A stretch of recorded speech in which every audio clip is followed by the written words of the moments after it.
కులగన చేయమని చెప్పిన cabinet approve చేసుకొని వెంటనే 16 ఫిబ్రవరి 2024 అంటే కేవలం 12 రోజుల లోపల అసెంబ్లీ ఏర్పాటు చేసింది సేమ్ కులగన కోసం 16 ఫిబ్రవరి 2024 అంటే బీసీ కమిషన్ ద్వారా వచ్చిన రిపోర్ట్ కంటిన్యూ అవుతుంది.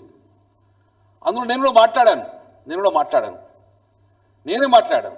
ఏమని మాట్లాడినా ఈ కులగన శాస్త్రీయంగా చేయండి, మొక్కుబడిగా చేయకండి. మొక్కుబడిగా చేసిన బీహార్ కానీ మొక్కుబడిగా చేసిన కర్ణాటక కానీ ఆంధ్రప్రదేశ్ రాష్ట్రంలో కులగన జరిగినా కూడా మాకు రిజర్వేషన్ రాలేదు, న్యాయస్థానం తిప్పికొట్టింది. కాబట్టి మీరు శాస్త్రీయంగా చేయాలని చెప్పి ఆ రికార్డులో నేను చెప్పాను. అది బీసీ కమిషన్ ద్వారా చేసిన వల్ల ఫిబ్రవరి అసెంబ్లీలో చర్చ జరిగింది.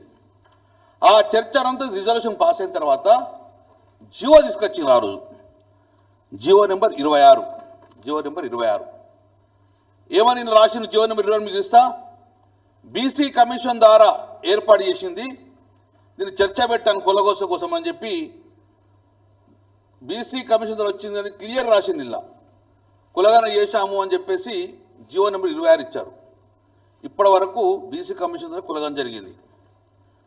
ఈ 26 జియో లైవ్లో ఉన్నది. అసెంబ్లీలో తీర్మానం జరిగింది, అసెంబ్లీలో చర్చ జరిగింది. దాని తర్వాత కాలయాపన చేసిండ్రు. ఈ జియో ఎప్పుడు ఇచ్చిండ్రు? 15 మార్చి నాడు ఇచ్చిండ్రు. 2024 15 మార్చి నాడు 26 జియో ఇచ్చిండ్రు. దీని మీద కంటిన్యూ జరిగే సమయంలో 7 నెలలు జియోను పక్కకు పెట్టేసి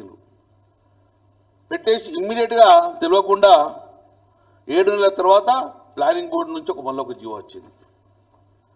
ఇక్కడే క్వశ్చన్ చేస్తున్నాం.